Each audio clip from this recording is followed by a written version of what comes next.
Assalamualaikum sahabat bonsai setanah air, jumpa kembali di channel Lara Bonsai, yaitu channel yang membagikan edukasi dan pengalaman tentang perawatan tanaman hias dan tanaman bonsai. Di video kali ini, saya akan bagikan video kondisi terbaru dan dampak bonsai sancang mame yang telat pruning daun. Kondisi bonsai sancang mame berikut sudah waktunya perawatan dan telat untuk pruning daun.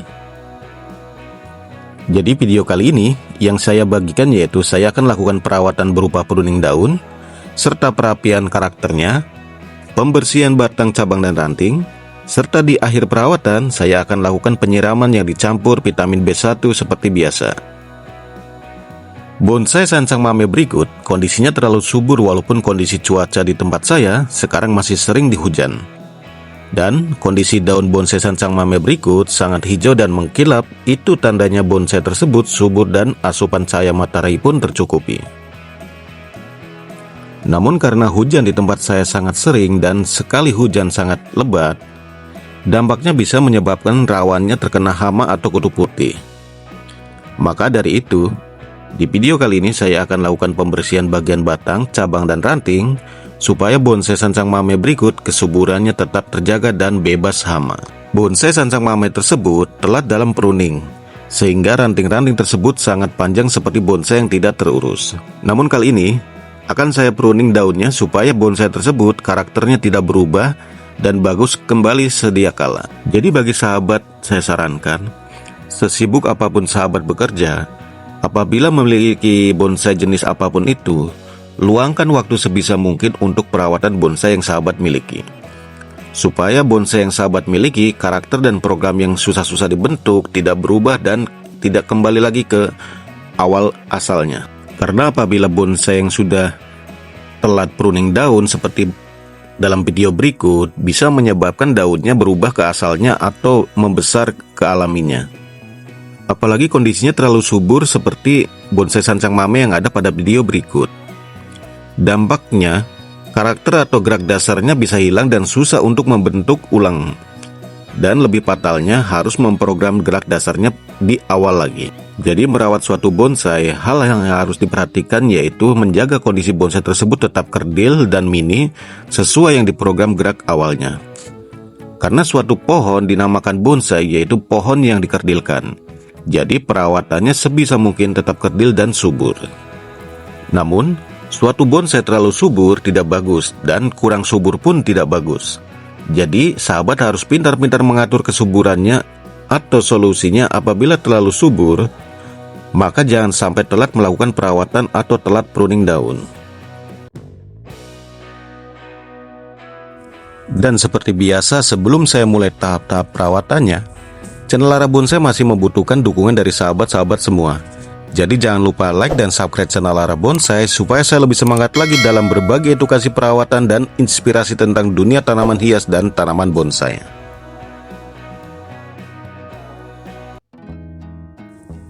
Perawatan di tahap yang pertama, yaitu saya lakukan pruning daun-daun yang sudah memanjang, serta melebihi batas dari program awal dan sesuai bentuk yang sebelumnya. Karena bonsai berikut telat pruningnya, jadi pruning kali ini sedikit memakan waktu supaya program awal bonsai tersebut tidak berubah dan kembali ke awalnya. Karena pruning daun di bonsai apapun, itu sifatnya sangat wajib dilakukan untuk mengurangi risiko mati ranting dan merusak ukuran daun juga. Namun untuk full pruning daun kali ini, belum saya lakukan karena perapatan cabangnya saya rasa masih kurang rapat dan kurang rimbun. Dan kondisi bonsai tersebut, kondisinya masih subur serta cabang dan ranting pun sangat sehat. Namun apabila kondisinya bermasalah, baru saya lakukan pruning daun semuanya, supaya masalah di ranting bisa diatasi dan tidak menjalar ke lainnya.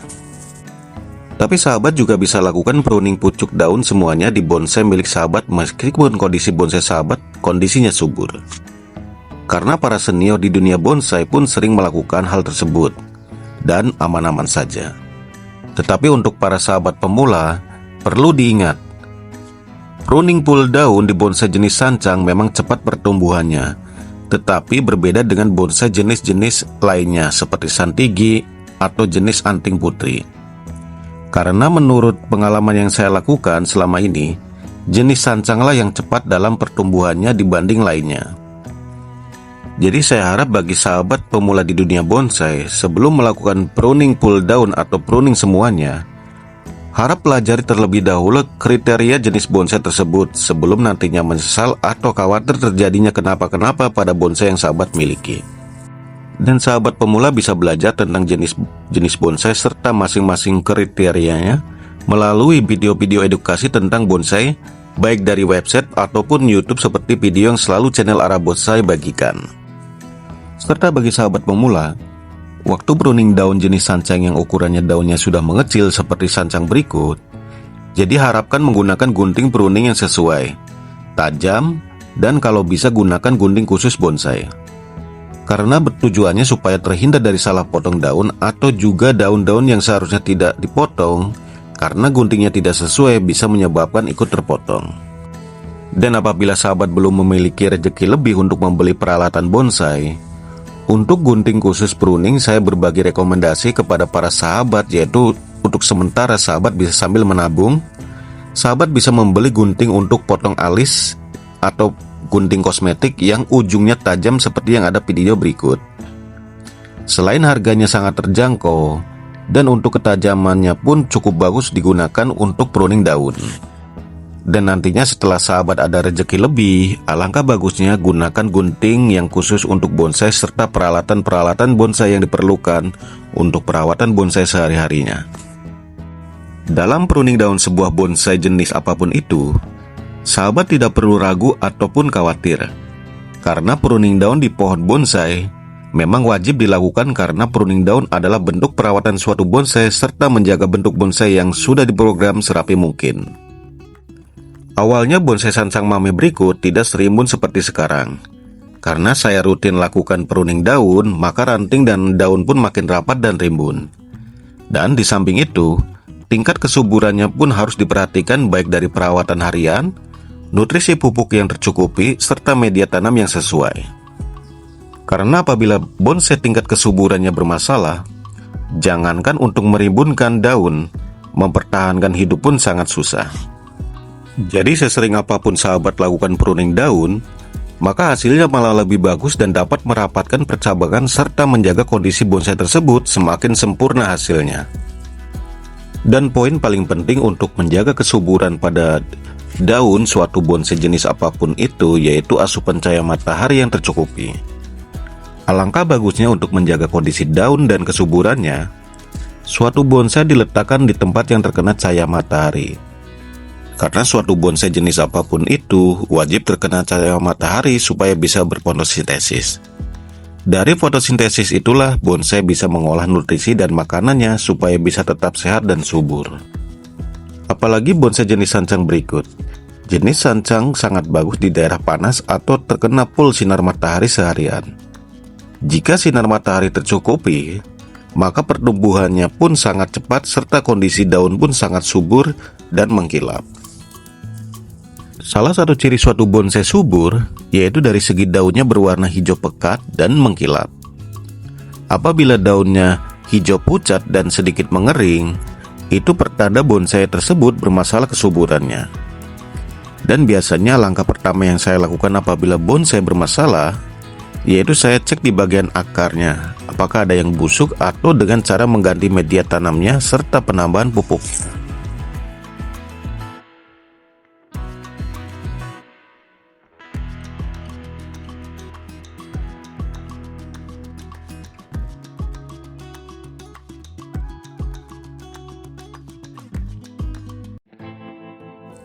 Dan seperti biasa, setelah saya selesai melakukan perawatan pruning daun, sebelum saya lanjut ke tahap perawatan berikutnya, saya selalu membiasakan untuk membersihkan daun-daun hasil pruningan yang ada di atas media tanam. Supaya daun-daun bekas pruningan tidak terjadinya pembusukan yang dapat membahayakan pada bonsai tersebut atau memicu tumbuhnya hama. Jadi saya sarankan bagi sahabat-sahabat pemula, apabila setelah selesai dilakukannya perawatan berupa pruning daun, alangkah bagusnya sahabat langsung melakukan pembersihan daun bekas pruningan terlebih dahulu sebelum lanjut ke tahap perawatan yang lainnya. Karena kebersihan pada suatu bonsai jenis apapun itu sangat penting serta berpengaruh juga pada kondisi bonsai tersebut.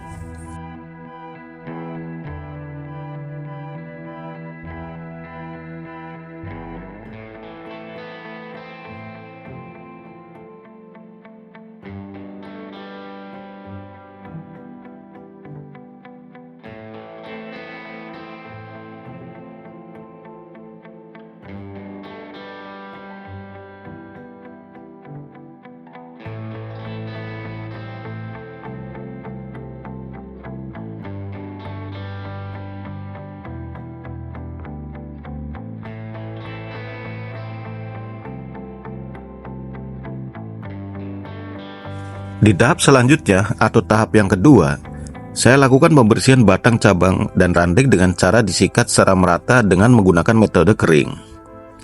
Supaya hama atau kutu putih yang menempel lepas dan bersih dari bonsai tersebut. Sering-seringlah lakukan pembersihan pada bonsai jenis apapun itu di saat musim penghujan. Karena biasanya di musim penghujan, suatu bonsai sangat rawan terjangkit suatu penyakit dengan beberapa penyebab. Pembersihan batang, cabang, dan ranting kali ini mungkin saya sedikit menekan waktu menggerakkan sikat tersebut. Karena biasanya hama sangat sering menempel ke batang bonsai jenis sancang di musim penghujan. Bentuk hamanya hampir menyerupai batang tersebut. Jadi kalau disikat visual mata, kadang kita sering terlewat di waktu pembersihannya. Jadi sahabat harus teliti dan jeli dalam pembersihan batang, cabang, dan ranting pada bonsai sancang. Saya lebih sering pembersihan manual seperti berikut dibandingkan menggunakan cairan kimia atau jenis insektisida. Karena dengan pembersihan manual berikut, hasilnya lebih maksimal dan lebih bersih asalkan sahabat rutin dalam pembersihannya. Dan tahap yang terakhir atau tahap yang ketiga, saya lakukan penyiraman yang sudah dicampur dengan vitamin B1. Karena setelah dilakukannya pruning daun dan perawatan lainnya, biasanya suatu bonsai sering mengalami stres serta sering terjadinya mati ranting setelah pruning. Jadi setiap selesai perawatan dan di akhir perawatan, saya selalu menyiram dengan dicampurnya vitamin B1. Entah bonsai tersebut stres atau tidaknya setelah perawatan, namun saya selalu berjaga-jaga atau mencegah supaya bonsai tersebut tidak stres dan selalu sehat dan subur. Bagi saya lebih baik mencegah daripada mengobati. Karena apabila suatu tanaman hias atau bonsai mengalami stres, tidak semua pecinta bonsai tahu cara pengobatannya serta cara pencegahannya. Dan apalagi sahabat-sahabat yang pemula di dunia bonsai ataupun tanaman hias, kasus-kasus tanaman hias atau bonsai tidak terselamatkan karena faktor stres itu bukanlah hal sedikit. Biasanya penyebabnya karena kurangnya pemahaman tentang tanaman hias atau bonsai, serta kurangnya ketelitian dalam merawat suatu bonsai atau tanaman di saat perawatan dan jenis apapun itu. Jadi apabila sahabat kurang paham atau kurang pengalaman di dunia bonsai, sahabat bisa belajar ke teman-teman sahabat yang lebih paham tentang bonsai, ataupun sahabat bisa belajar lewat video-video edukasi tentang tanaman hias atau bonsai seperti yang selalu Ara Bonsai bagikan selama ini. Berikut kondisi bonsai sancang mame setelah dilakukannya perawatan. Dan jangan lupa bonsai tersebut selalu ditaruh di tempat yang terkena sinar matahari atau selalu jemur di full sinar matahari, itu lebih bagus. Karena jenis bonsai sancang paling suka dengan kondisi panas atau penjemuran full sinar matahari seharian. Dan setelah nanti 2 atau 3 minggu saya akan bagikan perkembangannya, supaya sahabat juga bisa mengikuti perkembangan pada bonsai sancang mame tersebut, serta bisa mempraktekannya pada bonsai yang sahabat miliki. Perawatan suatu bonsai jenis apapun itu sifatnya wajib, karena bonsai adalah seni yang hidup. Jadi perawatannya pun sangat diperlukan dan harus dilakukan supaya seni dan program karakternya yang telah lama dibentuk tidak hilang ataupun berubah. Terima kasih sudah menonton video edukasi yang channel Ara Bonsai bagikan. Apabila dalam video edukasi kali ini ada salah kata dan kurang dalam penyampaian, Ara Bonsai memohon maaf sebesar-besarnya, ambil sisi positif dan buang sisi negatifnya. Channel Ara Bonsai hanya berbagi edukasi berdasarkan pengalaman yang selama ini saya lakukan, dan tidak ada maksud untuk menggurui para sahabat semua. Dukung terus channel Ara Bonsai dan semoga video-video edukasi channel Ara Bonsai bermanfaat bagi sahabat semua. Dan sekali lagi, seperti biasa, channel Ara Bonsai masih membutuhkan dukungan dari sahabat semua. Jadi jangan lupa like dan subscribe channel Ara Bonsai supaya saya lebih semangat lagi dalam berbagi edukasi tentang dunia tanaman bonsai. Sampai berjumpa lagi di next video. Salam satu hobi dan wassalamualaikum, sampai jumpa kembali.